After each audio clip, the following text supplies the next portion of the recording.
Esta semana pasada hemos visto uno de los regresos más esperados del rock. Los hermanos Gallagher, los ídolos musicales de Manchester y de varias generaciones, retornaron juntos a los escenarios con su banda Oasis. Todo un éxito que se une al regreso de otras bandas de rock por todo el mundo y que deja claro que si alguna vez alguien se había atrevido a dar por muerto al rock, estaba muy equivocado. Para analizar este contexto hoy nos acompaña Jacobo Selnick. Él es escritor, autor de 14 libros, melómano y especialista en rock británico. En primer lugar, gracias por estar aquí con nosotros. Este retorno de Oasis ha sido un éxito, al menos en su primer concierto. Vamos a ver si dura esa reconciliación de los hermanos Gallagher. Pero quiero ir un poco más allá. No sé si nos hablan este tipo de regresos de una industria musical volcada en la nostalgia o cómo los podemos entender. Rodrigo, buen día y gracias por la invitación. Sí, indudablemente el rock vive de su pasado y no es algo nuevo. Desde hace muchísimos años hemos notado que el rock ha envejecido. Las leyendas tratan de dar la pelea con altura, manteniéndose vivos, activos, creativos, pero indudablemente la crisis de la industria del disco del año 2005 en adelante cambió muchas de estas dinámicas y reglas del juego. Y por eso en aquel momento, Rodrigo, recordemos, The Police regresó en el año 2007, Genesis también, hubo un regreso de Cream inesperado en el año 2005, y así yo les puedo dar muchísimos ejemplos de situaciones que se veían impensadas. El caso de los Gallagher y Oasis no es la excepción.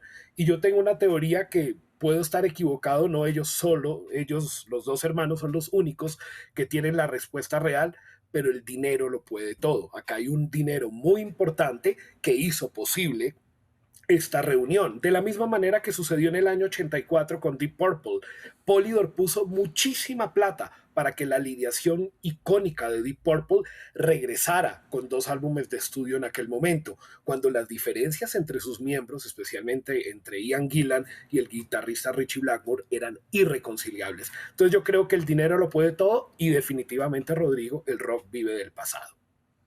Pues se me ha adelantado una pregunta que le quería hacer, precisamente si el dinero jugaba también una parte en todo esto. ¿Le tenemos que quitar quizás entonces romanticismo a esta reconciliación entre los Gallagher, que es muy bonita para la historia, ¿no?, de la banda, pero puede que haya otras razones? Indudablemente hay un componente romántico muy valioso porque la música de Oasis y la música de toda la cool Britannia indudablemente es una música que marca a una generación entera, por lo menos quienes tenemos entrado los 40 años en adelante. Crecimos no solamente con la música de la década de los 80, sino indudablemente con los 90 del grunge en Estados Unidos y la cool Britannia liderada por Oasis, por Pulp, por los Manic Street Preachers, por Blur. Y definitivamente, claro, la nostalgia juega un papel fundamental y por eso lo que vimos el sábado en Cardiff fue tan absolutamente emocionante y realmente inspirador, si se puede decir, porque unas diferencias que se veían realmente muy difíciles de subsanar, finalmente se pudieron subsanar. Y lo digo por las declaraciones públicas, sobre todo de Liam Gallagher, que es una persona muy visceral, muy frentero, muy directo, y Noel, un tipo mucho más, entre comillas, centrado.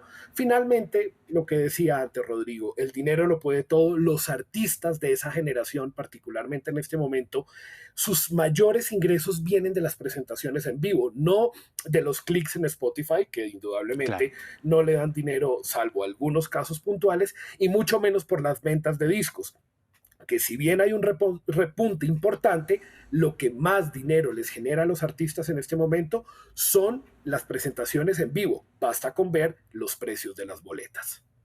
Desde luego que cada vez están más caras. Estamos hablando de una nostalgia en la industria del rock, pero sigue habiendo una renovación generacional. Hay todavía grandes bandas de rock que podemos hablar de ellas como, bueno, los mitos del futuro. Es una pregunta muy difícil de responder porque siento que los nichos están mucho más notorios. Digamos que toda la irrupción de la música urbana desde el año 2005, 2006 en adelante, encasillada en el concepto del reggaetón, ha cambiado radicalmente las reglas del juego para el rock. Y uno se pregunta quién es el The Ultimate Rockstar presente en este momento en nuestra generación. Para mí, Ed Sheeran pues es un cantante de pop que indudablemente tiene sus puntos a favor y tiene un público que lo sigue, pero ese concepto del rockstar, cuando uno ve a Liam Gallagher o a Dave Grohl de los Foo Fighters o a un Jack White de los White Stripes o al propio Richard Ashcroft de The Verve, que fue telonero de Oasis en su concierto en Cardiff, ahí es donde uno se da cuenta que estos personajes de una generación que ya están entrados en sus 50 años largos, casi 60, indudablemente son el ejemplo de la última estrella de rock. El rock no está muerto, indudablemente se sigue haciendo rock, se hace rock en Colombia, en Argentina, en España, en los Estados Unidos ni se diga, y en el Reino Unido, que es un terreno muy fértil para el rock. Lo que pasa es que ya no vivimos los tiempos de los Led Zeppelin, de los Pink Floyd, de los Rolling Stones. Eso ha cambiado. Y por el hecho de que ya no estén tan visibles mediáticamente en la radio, en la televisión, no quiere decir que no exista. Ha cambiado y se ha vuelto más un asunto de nicho. Y los nichos están mucho más determinados por sus hábitos de consumo, principalmente en las plataformas de streaming. Bueno, pues nos ha hablado ya de algo muy interesante, la irrupción desde hace mucho tiempo y quizás ahora ya de manera más masiva y prevalente sobre otros géneros de la música urbana, especialmente quizás del rap y todos sus derivados, también del reggaetón. Pero cuando hablamos de esto, queremos decir que han tomado definitivamente ese primer puesto sobre el resto de músicas, o quizás el consumidor de música, pues es mucho más variable de lo que pensamos. Escucha rap, escucha rock, escucha reggaetón, puede escuchar cualquier otro tipo de música. Sí, está mucho más segmentado. Yo creo que Spotify es un indicador interesante. Si uno revisa quiénes son los artistas más escuchados, indudablemente pues hay una conexión y una relación directa con el hábito de consumo de una generación que está absolutamente hiperconectada y anclada a su celular. Pero pues también hay personas que tenemos grandes colecciones de discos como la que yo tengo acá en mi Podemos estudio, apreciar, sí. que también escuchan la música en sus estudios.